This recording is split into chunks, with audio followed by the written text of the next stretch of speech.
Bem-vindos ao Hummingbirds Cast, o podcast do Colégio Ecos. Eu sou o Alessandro, professor de matemática, coordenador de matemática do Colégio Ecos. Este é o... Leonardo. De que ano, Leonardo? Eu sou do quinto manhã. Quinto ano manhã. E a... Isabel, também do quinto ano manhã. Sejam bem-vindos. Nós hoje vamos conversar sobre matemática. Tem um monte de perguntas muito legais sobre matemática e a gente vai ter um bate-papo super gostoso sobre esse assunto agora mesmo. Me contem um pouquinho. Vocês gostam de matemática? Eu gosto assim, mais ou menos, porque tem vezes que tem algumas coisas muito difíceis, aí eu não entendo, sei lá, mas quando eu acerto as coisas eu gosto. Legal. Quando eu não acerto eu não gosto muito não. Às vezes a gente não gosta muito de algo que a gente não entende tão bem, né? Sim. Mas você consegue pensar em alguma coisa que você não entende tão bem, mas mesmo assim você gosta? Música. Mesmo não entendendo o que está falando, mesmo não entendendo como é que toca a música, às vezes a gente consegue gostar dela. Eu esses dias estava jogando um jogo. Vocês já jogaram Halo? Já ouviu falar de Halo? É um jogo, Não. É um jogo de Xbox, não sei se tem para PlayStation também, de atirador, assim. Eles têm uns lasers e tal. E eu joguei o Halo 5. É o quinto jogo. Eu nunca tinha jogado nenhum. Então vocês imaginam que eu não entendi nada da história. Absolutamente nada. Mas eu me diverti pra caramba. Terminei o jogo do começo ao fim, não entendi a história, mas eu me diverti.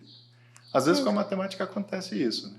Mas é bem mais legal quando a gente entende, né? Foi assim que você começou a gostar de matemática? Eu já sempre gostei mesmo por causa do meu irmão, que ele sempre me incentivava a fazer problemas, tudo isso. E aí você curtia? Aí eu curtia e gostava bastante. E tem alguma parte da matemática que você gosta mais do que outra? Por exemplo, você gosta mais de conta, mais do que de geometria e as formas? Eu gosto mais de conta. E por que você acha que você gosta mais de conta? Eu acho mais legal fazer os problemas. Legal. Que pensa de jeito diferente, ajuda os outros. Pensar de um jeito diferente é legal, né? E você, Bel? Eu gosto de fazer conta, de multiplicação, adição, os jogos mais difíceis também, são uns jogos bem legais. E até hoje, qual foi o ano em que a matemática pareceu mais difícil? É o de agora? São dos anos anteriores? Eu não achei muito difícil em nenhum ano. Nenhum ano? Verdade. Não sei dizer muito bem, mas acho que foi ano passado, um pouquinho. Vocês acreditam que tem gente que nasceu com facilidade, habilidade para matemática e outras não? Não. Não? Me explica mais sobre isso. Eu não acredito, porque, tipo assim, ninguém sabe sabendo alguma coisa, todo mundo aprende de tempo em tempo. Você acha que tem um talento natural para ser matemático? Eu acho que não, porque primeiro você tem que aprender para depois você saber bem mesmo. Legal. E aquelas pessoas, às vezes, que fazem umas contas de cabeça muito rápido, assim? Aí a pessoa é um gênio.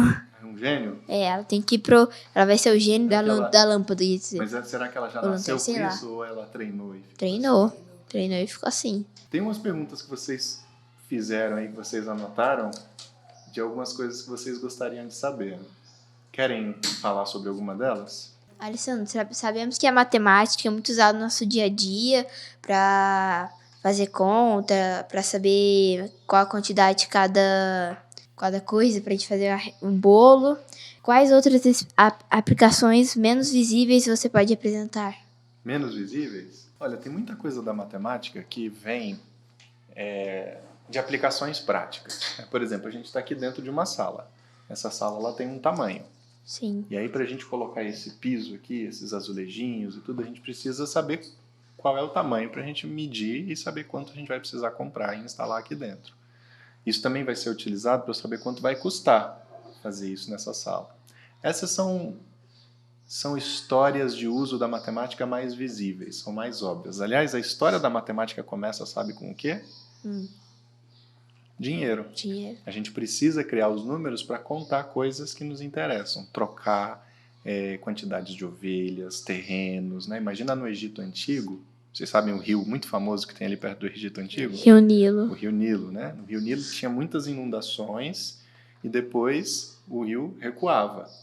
E o Rio Nilo ele é muito conhecido por ele deixar muitos nutrientes na terra quando ele sai desse período de inundação. Então aquela terra era uma terra muito rica para a agricultura. E aí todo mundo queria aquela terra para plantar tudo que era necessário. Como é que eu vou dizer qual é o pedaço da terra que é meu sem fazer nenhuma medição. Então eu tenho que medir aquele tamanho de terra para dizer, olha, esse pedacinho aqui é o meu. Aí eu preciso de número, né? Vocês já devem ter percebido que eu consigo, por exemplo, medir o tamanho desse celular e comparar o tamanho desse celular com o tamanho desse cilindro, o tamanho desse objeto. Eu sei que esse objeto é maior do que esse, certo? Sim. Eu não preciso da matemática para dizer que esse é maior do que esse. O meu olho já me diz isso. Mas para eu saber quanto maior é esse objeto desse, aí eu preciso de um número. Porque aí eu preciso dizer que ele é 2, 3, 4, 5 centímetros maior. E aí só a matemática que vai me dizer. Mas o meu uso preferido da matemática, que é mais invisível, é mais difícil de perceber, é o jeito de pensar a matemática. Isso é muito legal. Vocês conhecem engenharia, não conhecem? Sim. Vocês já ouviram falar na palavra, na sigla CEO? CEO. CEO é uma sigla em inglês que significa Chief Executive Officer. É o presidente, é o dono, não é o dono, mas ele é o diretor geral de uma empresa. Toda empresa, especialmente as empresas grandes, elas têm um CEO. Ele é o responsável por organizar um montão de coisas de como aquela empresa vai funcionar. Vocês já ouviram falar da Apple? Né? Sim.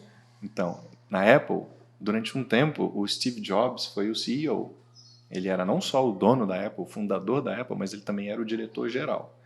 Depois, hoje, tem um outro responsável, que é o Tim Cook, que assumiu depois que o Steve Jobs precisou sair. Quando você faz uma pesquisa sobre os CEOs de empresas, tem um montão deles, e sabe no que eles se formaram quando foram para a faculdade? Engenharia. Por que engenharia? Por que não outros cursos, tipo economia, né, ou administração de empresas? Por que os presidentes de grandes empresas, muitos deles são engenheiros? E a resposta é porque nos cursos de engenharia você trabalha com resolução de problema, aquilo que você falou que gosta lá no começo. Resolver problema, e muitos dos problemas que os engenheiros resolvem são problemas matemáticos. São problemas de eu olhar uma situação e tentar entender como é que eu represento essa situação no papel por meio de um cálculo, por meio de uma fórmula, por meio daquelas letrinhas que às vezes parecem estranhas que a gente vê nos quadros de filmes, né, de professores, de cientistas. Né? Então esse, para mim, o pensamento matemático, o jeito de pensar lógica, o jeito de saber como é que eu posso chegar a essa conclusão se eu sei disso, disso e disso, esse tipo de pensamento, para mim, é o grande valor da matemática. Ele é o mais invisível. Ele é o mais difícil de mostrar. Como é que eu vou mostrar para você isso sem você ter estudado e visto isso acontecendo várias e várias vezes? E aí você diz um dia assim, caramba, estou entendendo agora. Agora eu estou aprendendo a pensar matematicamente. E é diferente de simplesmente fazer um cálculo. Por exemplo, se eu peço para vocês aqui, ó, vamos olhar essa mesa, eu vou pedir para Bel, organiza esses origamis aqui, organiza do jeito que você quiser. Separa bloquinhos de origamis do jeito que você achar que você quiser organizar. Aí depois você vai me contar como que você decidiu organizar eles. Tá, me conta agora, que critério você usou para separar esses dois grupos aí? Cada grupo ter 5. Cada grupo ter 5. Legal, esse é um jeito de organizar, né? Você decidiu uma lógica, uma regra, e aí você organizou. Organiza você agora de um jeito diferente, Léo. E agora, como você organizou? Organizei em 2 fileiras de escada. Em cada fileira tem 5 passarinhos. Por fileira, certo? Eu também poderia organizar assim, olha. Imagina que eu pego essas cores um pouco mais avermelhadas e laranjadas, parecidas com a cor do sol, né? Depois eu separo nessas que não são lisas, né? Essas aqui são figuras lisas, e eu vou separar essas aqui que não são lisas. E essa aqui eu posso colocar num terceiro grupo, porque não é nem avermelhado e nem é uma figura que não é lisa. Pronto, separei 3 grupos. Eu inventei essas regras, né? Isso aqui é pensamento matemático. Eu crio uma regra que tem um padrão, tem um jeito de funcionar. E aí eu entendo essa regra, às vezes você seria capaz de identificar qual é a regra sem eu te contar. E a matemática tem muito disso. De eu olhar para uma regra e dizer, olha, consegui identificar. Imagina que eu organizasse essas fotos aqui e elas têm uma lógica. Por exemplo, daqui para lá é só foto com careta e daqui para cá é só foto com sorriso. Né? Você poderia identificar isso só de olhar. Sim. O que os cientistas, os matemáticos, os estudiosos antigos perceberam é que esses padrões, esses jeitos de organizar a natureza existem em tudo que é lugar. E aí eles começam a criar jeitos de escrever isso no papel e dizer, olha, se a gente escrever assim, eu estou contando a história de como que essa organização na natureza acontece. E tem muita coisa bonita no meio do caminho. Pois Essa, é. para mim, é a minha parte favorita da matemática, que é útil, mas fica escondidinha, porque um monte de gente vive a vida inteira sem perceber que ela existe. Legal. Agora você. Vou fazer a segunda pergunta agora. Eu gosto muito de participar das Olimpíadas que o Ex nos proporciona, mas tem alguns alunos que não gostam. Você tem alguma dica para eles? Minha primeira dica seria que você contasse para eles por que você gosta. Essa é Por que você verdade. gosta das Olimpíadas? Eu gosto de desafio, Gosta de desafio. brincar, ganhar. Ganhar. É legal ganhar, né? Olha, às vezes é legal a gente saber por que eu não tô afim de fazer alguma coisa. Às vezes quando a gente não quer fazer alguma coisa, é simplesmente porque aquilo não é encantador. A gente não olha para aquilo e não nos chama atenção. Mas pode ser que a gente não faça porque a gente tem certos medos. A gente tem vergonha e aí a gente não Sim. vai. Eu não faço algumas Olimpíadas de Matemática porque eu tenho vergonha de errar. Isso. Quando a gente se liberta desse medo e dessa vergonha e a gente vai para conhecer, pode ser que a gente descubra que na verdade a gente queria, mas estava sendo impedido por um sentimento. Porque a gente estava um pouco preocupado com o que os outros iam pensar, o que meu pai vai pensar, minha mãe vai pensar, o que os meus colegas vão pensar se eu não tirar nenhuma medalha. Né? Eu sou vista como, imagina que você é vista como uma excelente aluna. Aí eu vou na Olimpíada e outro aluno que nem é tão bom assim ganha uma medalha ou não. Que absurdo. Aí você prefere não entrar nesse lugar.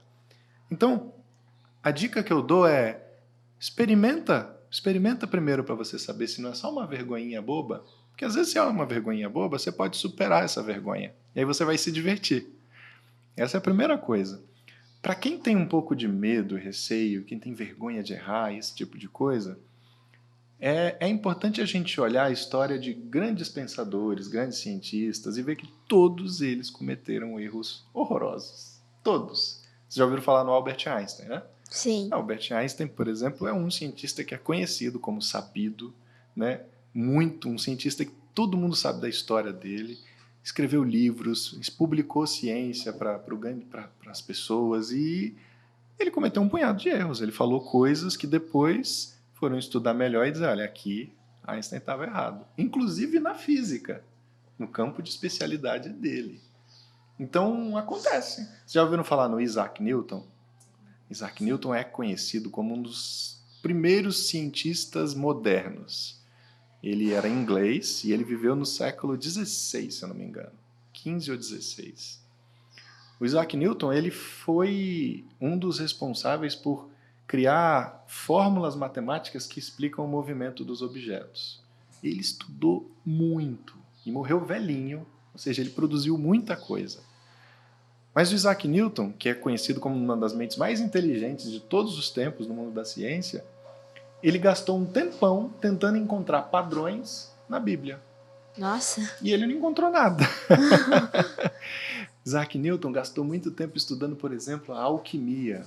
Vocês já viram Os Elementos, aquele desenho da Disney? Sim. Fogo, terra, ar, água. Esse negócio de fogo, terra, ar, água era estudado num campo de estudo, de conhecimento chamado alquimia, que depois virou a nossa química. A alquimia achava que tudo que existia no universo era formado de um desses 4 elementos, né? Fogo, terra, ar e água. Aí alguns acrescentam algumas outras coisas, né? Dependendo do lugar onde você vai estudar, mas esses 4 elementos eram bem conhecidos. E eles achavam que se eu misturasse fogo, terra, ar e água do jeito certo, eu conseguiria criar ouro. E gastaram anos e anos e anos e anos tentando encontrar essa forma de misturar fogo, terra e água para achar ouro. Isaac Newton gastou tempo com isso. Né? Quer dizer, uma das mentes mais brilhantes de todos os tempos gastou tempo com isso. E então quer dizer que Isaac Newton não era tão inteligente assim quando a gente imagina? Não. É porque a inteligência, a gente não mede a inteligência pelos acertos. A gente mede a inteligência pelas nossas tentativas de buscar e de ter curiosidade sobre aquilo que a gente está olhando. A Olimpíada de Matemática é mais um desses elementos. Eu entro, eu olho, Eu gero curiosidade e aí quando eu tenho curiosidade, ninguém me para. Ninguém vai me frear. Se eu olho para uma coisa, eu quero saber por que ela é assim. Aí eu começo a fazer testes, experimentos. Eu sei como fazer esses experimentos. Eu começo a descobrir coisas. Eu pensava que era de um jeito, vejo que não é desse jeito e vou ajustando. Isso é muito encantador. Quando você começa a descobrir como as coisas funcionam e que você vê que você está errado e não importa se eu estou errado, é legal, eu estou testando algo que eu achava que era verdadeiro. Você já viu o Manual do Mundo? O canal do YouTube? Aham. No canal do Manual do Mundo, você vai ver que o Iberê, um montão de vezes, ele mostra experimentos que não dão certo. Vocês já viram isso? Já. E o Iberê, alguém tem dúvida que o Iberê é um cara fenomenal? Né? Olha a quantidade de coisa que o Iberê consegue fazer, de marcenaria, de eletrônico, de computador. Então, eu diria para essa pessoa que não está ainda motivada, faça um teste. Descubra se você realmente... será que você realmente não gosta? Porque muitas vezes a matemática a gente foge dela por medo, não porque a gente não gosta. Vou fazer uma outra pergunta da mesma. Se eu, por exemplo, não ganhar uma medalha, devo continuar participando? Deve continuar participando porque a gente nunca sabe quando é que um grande talento nosso vai surgir. Vocês estão numa idade onde o cérebro de vocês está aberto para praticamente tudo. Se vocês estudarem pintura, vocês vão fazer um monte de conexões cerebrais sobre pintura. Se vocês estudarem música, o cérebro de vocês vai fazer um monte de conexões sobre música. Se vocês estudarem outros idiomas, o cérebro de vocês vai fazer um monte de conexão sobre como falar outras línguas. Ainda não dá para saber qual é o grande talento que vocês têm. E pode ser que seja alguma coisa de matemática. Pode ser que alguma coisa de Olimpíada que você ganhe não tenha despertado com 5 anos, nem com 10, nem com 15. Mas com 20 apareceu. Mas por que apareceu? Porque várias vezes ao longo da sua vida da escola, você abriu as portas para a matemática e deixou ela entrar. E aí você foi construindo uma sede que de repente despertou. Então, sim, continue participando. Porque no pior dos casos, você vai ter se divertido. Agora eu vou fazer uma outra pergunta que na minha sala muita gente fica falando que não é bom em matemática, que não quer fazer e tal. E o que você pensa sobre isso? Eu penso que elas estão equivocadas. Eu penso que elas foram talvez enganadas por algumas coisas que elas fizeram e que não deixaram elas muito felizes e satisfeitas com o que fizeram. As pesquisas de hoje sobre o que a gente chama de neurociência, é a ciência que estuda os neurônios, né, as nossas conexões cerebrais, como é que a gente aprende as coisas, como é que a gente esquece as coisas. Elas cada vez mais contam pra gente que o nosso cérebro ele tem uma característica que chama de plasticidade. Vocês já ouviram falar de plasticidade? Não. Imagina essa folha de papel, imagina que isso é um plástico. Eu consigo dobrar, certo? Certo. Consigo fazer assim, desdobrar para o outro lado, né? Se eu tentar fazer isso com essa madeira da mesa, Não dá certo. não vai, né?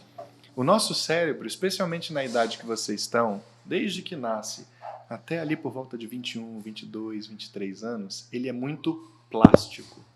Isso quer dizer que o cérebro ele se adapta muito rapidamente a coisas que você aprende. Só que para o cérebro se movimentar, você tem que provocar ele. Se você não provocar o seu cérebro, por exemplo, com música, a parte do seu cérebro que vai interagir com a música vai ficar mais adormecida. Aí depois, quando você tentar fazer isso com adultos, você pode conseguir. Mas nessa idade que vocês estão, tudo está se conectando. Quando você diz que você não gosta muito de matemática e tem dificuldade, eu não sirvo muito para isso, você está decidindo antes da hora que você não vai desenvolver aquela parte do seu cérebro. E a minha sugestão é, não faça isso. Dê uma chance. Às vezes a gente não gosta porque o professor não parecia muito legal, porque alguém nos falou uma coisa sobre matemática que deixou a gente desanimado, porque parece que toda vez que alguém fala algo de matemática eu me confundo e eu não consigo entender. E aí a minha dica é, procura fazer a matemática ter sentido. A matemática é uma das áreas do conhecimento que ficam muito bonitas quando você percebe que ela faz sentido. Quando você fala, claro, se eu pego 2 desse aqui e 2 desse aqui, eu consigo ver que dá 4. Quando eu vejo, quando eu sinto que faz sentido, eu começo a gostar, que é exatamente o que me parece que aconteceu com o Léo. Ele olha, ele dá uma olhada no que as pessoas falam, no que aparece no livro, e ele, mano, estou entendendo esse negócio. E entendendo esse negócio me faz querer ir além. Eu acho que todas as pessoas que dizem que não gostam de matemática, ou que acham que têm dificuldade, falta só elas conseguirem ver onde eu começo a ver o sentido da matemática. Depois que eu faço isso, eu vou embora. Participar das Olimpíadas deixa alguns alunos bem nervosos, pra falar a verdade. E Eu que participo faz muito tempo, eu já não fico tão nervoso, mas você tem alguma dica para esses alunos que ficam mais nervosos? tenho, eu acho que ficar nervoso faz parte do jogo. Se você está nervoso, provavelmente é porque você se importa. Principalmente quando você está começando. Você talvez não fique mais nervoso porque você já fez várias vezes e você viu que não tem nenhum monstro ali, né? Você vai sentar, vai ver um monte de questão que talvez você não vai nem responder. Sabe que esses dias, vocês conhecem o professor Vitor? O professor Vitor, ele dá aula de matemática no 8º ano e ele dá aula também de física no 9º ano. E o professor Vitor, ele cuida de um grupo de pessoas que estudam e se preparam para Olimpíadas. Ele me mostrou esses dias uma prova de física. Ele é formado em física, numa boa universidade. E ele me mostrou as questões da prova e ele é o professor que está ajudando os alunos a participarem dessa Olimpíada. Sim. Ele falou assim para mim, Ale, eu não sei resolver nenhuma. Oxi. Ele não sabia resolver, ele me mostrou, as questões eram muito difíceis. E aí ele me disse, ele foi me contando que nessa Olimpíada, para você passar para a próxima fase, a única coisa que precisa é você não zerar em nenhuma questão. Se você acertar uma coisinha em uma questão, você já está bem. Então ela é feita difícil de propósito. Mas por quê? Eu não quero desanimar você porque você errou. Eu quero que você fique animado com o pouquinho que você acertou. Se você acertou um pouquinho, isso já conta. Então ficar nervoso faz parte do jogo. Quando você foi jogar futebol na Copa, né, ano passado, você não ficou nervoso? Né? A gente fica um pouquinho nervoso. Quando a gente não está nem aí a gente não se importa muito, não fica muito nervoso. Mas ficar nervoso faz parte. O nervoso só não pode te atrapalhar e te paralisar. Você dizer, meu Deus, eu não vou fazer. Né? Não vou fazer porque eu tenho medo, não vou fazer, aí é ruim. Mas se o medo é para te motivar, é para dizer, ai meu Deus, essa coceirinha aqui, tá bom, vamos lá, né? Aí você chacoalha o medo e faz. Não deixa de fazer por causa dele, né? Enfrenta o medo, mas sem precisar que o medo vá embora. Vai em frente. Tá bom, eu tô com medo, fecha os olhos e diz, ok, tô com medo, mas eu vou fazer mesmo assim. E você vai ver que o medo tá lá, mas ele não precisa te paralisar. Entendi. Você tem uma orientação para os alunos que vão começar agora a participar das Olimpíadas? Por onde começar ou como estudar? Olha, a melhor coisa que você pode fazer é pegar provas de anos anteriores e dar uma olhada nelas. Porque as Olimpíadas elas têm um jeitinho de criar os problemas e de prensar os problemas que são um pouco diferentes do que a gente vê nas salas de aula. Então vale a pena você olhar e você entender, porque toda Olimpíada ela tem um estilo, ela tem um jeitinho. Né? Ela tem, às vezes, tem Olimpíadas que gostam muito de trabalho de coisas de geometria, tem Olimpíadas que valorizam muito o raciocínio lógico, o jeito como o enunciado está escrito, você começa a entender, a sacar certas coisinhas do jeito daquela prova. Então, se você realmente está interessado, vale a pena você pegar no site da Olimpíada, por exemplo, da Canguru, entra lá, olha as provas dos anos anteriores, do nível que você está, né? Vocês estão no 5º ano agora, olha lá o nível certinho do 5º ano, e faz o teste. Tenta resolver uma, tenta resolver duas, pede uma ajuda aqui, uma sugestão do pai, de um professor, e aí de repente você vai começar a se interessar e vai começar a entender como é que aquele negócio funciona. Eu acho que foi ano passado que a ProRuby, ela pegou a folha onde estavam os exercícios da Olimpíada Matemática Legal. do ano passado e mostrou pra gente e a gente tava em grupo. Aí era pra gente resolver cada exercício. Legal. Agora bom. Vamos pra última pergunta. Vamos lá. O que o pensamento matemático pode ajudar no meu dia a dia? Legal. Isso tem um pouco a ver com aquela coisa da primeira pergunta que você fez, né? De onde a matemática está além do visível. Olha, a gente vive hoje num mundo onde saber o que é informação verdadeira, o que não é verdadeiro, é às vezes um pouco difícil. O pensamento matemático, para mim, ele ajuda muito a gente a decidir melhor O que é que dá para eu confiar e o que é que eu posso desconfiar e por que eu posso desconfiar. A matemática ela ajuda muito a gente a dizer, olha, eu consigo chegar nessa conclusão se isso aqui for verdadeiro. E eu não consigo chegar nessa conclusão mesmo que isso aqui seja verdadeiro. Então tem algumas coisas que a gente usa no pensamento matemático que são esse formato de pensamento lógico. E a matemática ajuda muito com isso. Por exemplo, vou dar um exemplo da matemática. Vocês sabem o que é um retângulo? O que é um retângulo? É uma forma geométrica. É uma forma geométrica, mas ela é uma forma geométrica que tem algumas características. Tem 4 vértices. Tem 4 vértices, 4 lados. 4 lados. E que mais? 4 arestas. Isso, 4 lados e arestas é mais ou menos a mesma coisa, né? Mas tem 4 ângulos retos, certo? Bom, então vamos dizer que a gente decidiu que isso é um retângulo. Um retângulo é uma figura que tem 4 lados e que os 4 ângulos são retos, certo? Aí uma pessoa vai chegar para você e vai falar assim, olha, o quadrado não é um retângulo. Aí você vai ter que decidir se essa frase ela é verdadeira ou ela é falsa. Falsa. Por que ela é falsa? Porque o retângulo, os dois lados tem um quadrado e os 4 lados são iguais.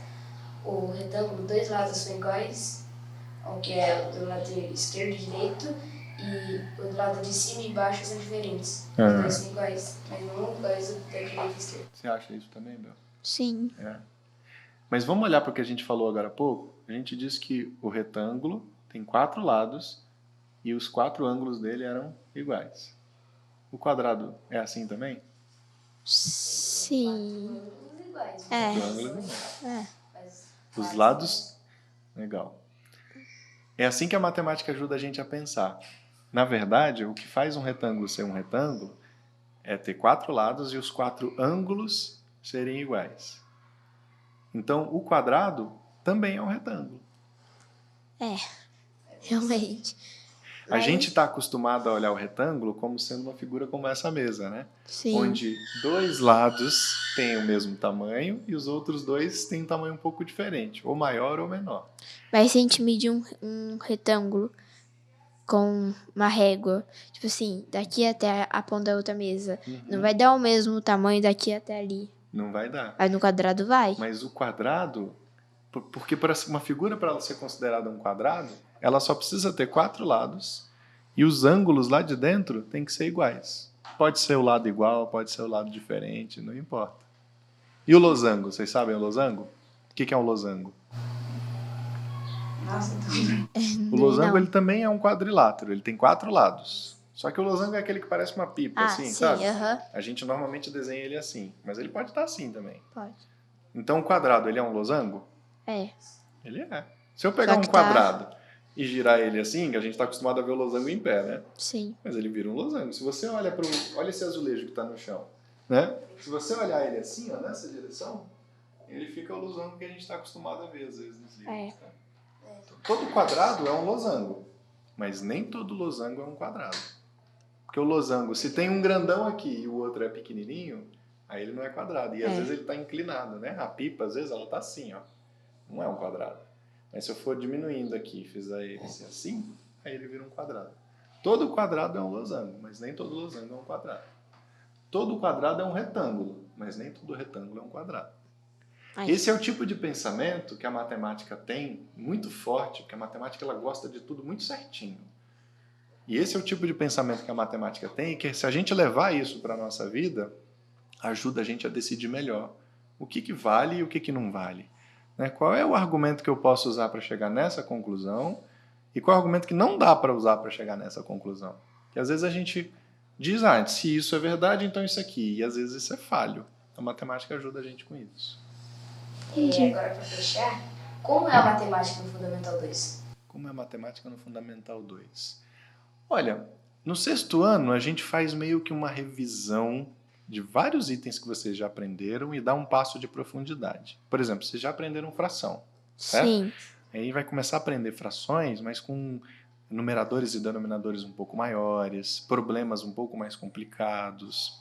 Então você começa a ampliar um pouquinho a sua capacidade de trabalhar com esse tipo de número. A gente também começa a pensar muito trabalhar muito com pensamento algébrico. Aí a gente vai trabalhar com as fórmulas matemáticas, com as equações. Vocês já devem ter ouvido falar no X, né? Sim. X é igual a Y. 2, 3 mais Y. Como 2 vezes 3 mais Y? Como assim, né? Então a gente começa a criar números que estão sendo representados por letras. E aí tem muita gente que acha isso super estranho. Então isso também vai começar a aparecer no Fundamental 2. No Fundamental 2 a gente também vai começar a estudar mais estatística, tabelas e gráficos que vocês já estudaram, mas a gente vai estudar eles de um outro jeito, de um jeito um pouco mais amplo. Então aí no Fundamental 2 a gente também começa a estudar estatística, a gente vai estudar números que representam outros números. Então, por exemplo, eu quero saber qual é a altura média das pessoas que estão nessa sala, né? Tem uns que são mais baixos, alguns que são mais altos. O que é a média?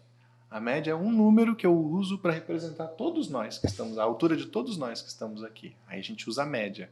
E aí tem outros números que a gente utiliza quando a gente quer analisar um grupo grandão de informações. A gente estuda um pouquinho disso no Fundamental 2 também.